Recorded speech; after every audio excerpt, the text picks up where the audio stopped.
On the Will James Trail will eventually lead to a feature film about Will James' life, especially covering the period between the age of 15 to 22, which means 1907 to 1914.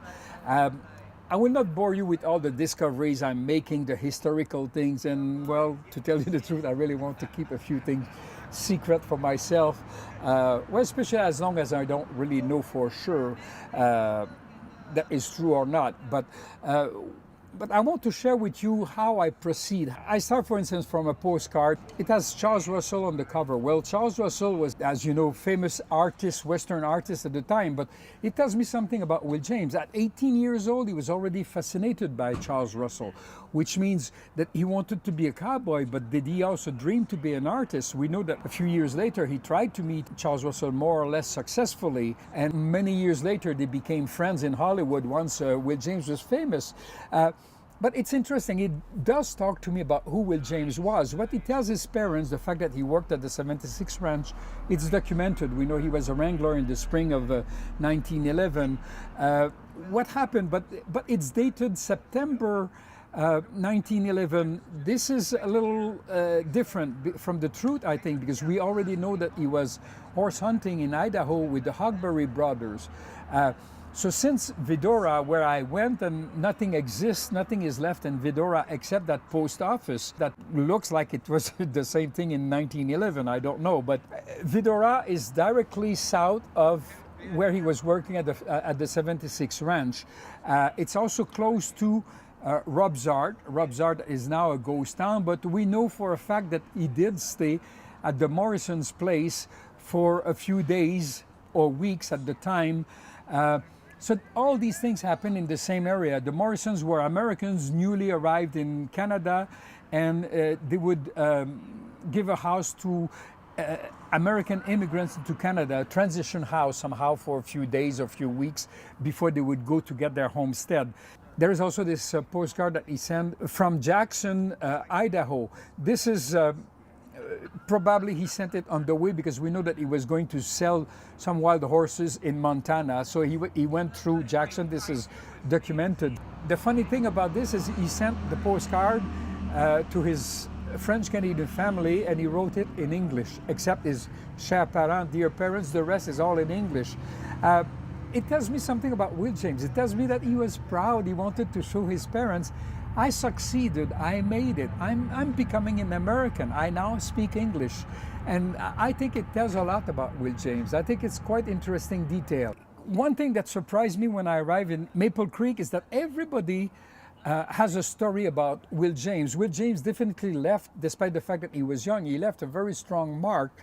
Most of the people have heard a story of somebody who had known Will James. They passed away, but they had known Will James. That we talked about the Morrisons, about the Moyer, about the Kirkendall, the Westerland, and so many other people. People know quite a lot about Will James. So I will be back for sure in that area because there's a lot of fascinating stuff in that Maple Creek area. And the country is gorgeous, actually. This was a gift given to Dora Westerland in 1911. It may be the one that Mrs. Westerland had that Will James had done for when he was staying at their place.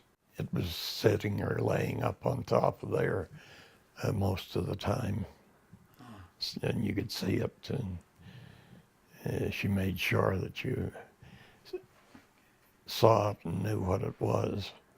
They'd been honored that he'd been there, and he'd made this picture for them. According to Vic Fandrick, who bought the illustration from her, Will James would have been rushing her. I don't think there was any connection such as rushing or courting or whatever you wanted, because he wouldn't have got away with it with old Carl. Carl Westerland, who apparently had a missing part of the lobe of his ear, lost in a gunfight in Texas.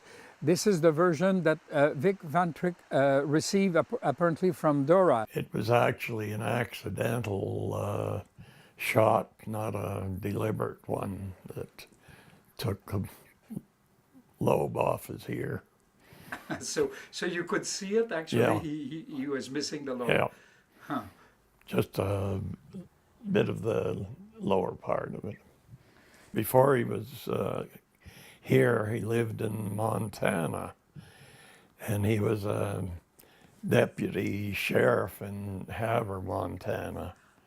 Dora passed away when she was 89 years old.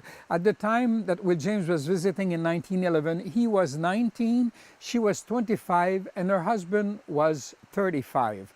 Vic Van Trick had his own version of the story. Glenn had another version, but Glenn was a family friend of Dora and Carl Westerland. Vic Van Trick was not a friend, so he has a different version. Which one tells the truth? Well, I think there will be a third and a fourth and a fifth person that will come and bring us closer to the truth eventually. People that apparently thought he was quite nice. Otherwise, they wouldn't have let him stay.